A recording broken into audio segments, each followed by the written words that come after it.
Hey, it's Clay, and this will be a video chart on ticker symbol BPMX. We will take a look at the 30-minute time frame. Real quick, what do I mean by 30-minute in case maybe you're new to charts?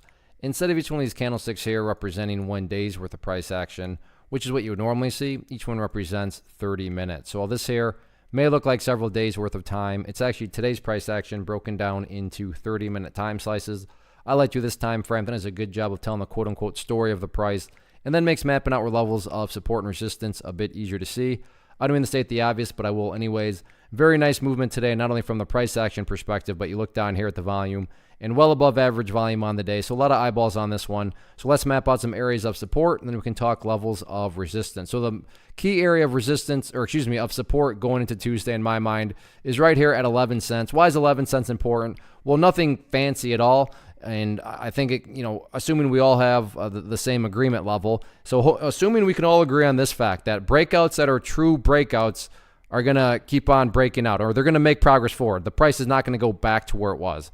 Hopefully you're saying, well, thanks, Captain Obvious. If a breakout goes back to where it was, that's a total contradiction.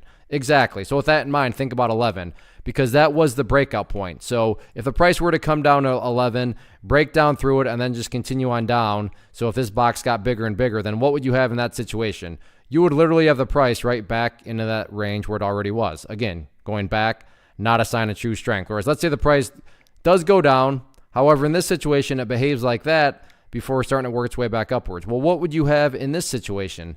You'd have a set of lows right here. You'd have lows right there. You'd have these lows down there. If you envision each of those as stair steps, well, at this point, you would have progress being made. And that's what continuation is all about. Can the breakout get continuation? Well, another word for continuation is just, can the price make progress forward? And again, in this situation, I'm just defining and quantifying that phrase progress as the 11 cent mark, because you just don't want to see the price go back to where it was.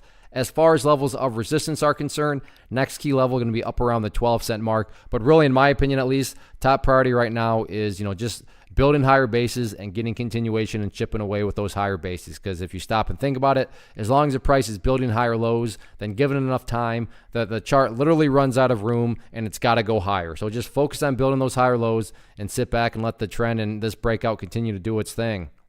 One of the biggest questions I get is, hey Clay, how do you find the stocks that you trade? So what I've done is put together a free resource guide where I talk about the tools that I use to locate stocks that I find interesting and think may have potential. So if that sounds like something that could add value to you as a trader, then click on the image that is up on the screen right now and I will email you the guide. The guide itself is very short and to the point, and best part, it's completely free.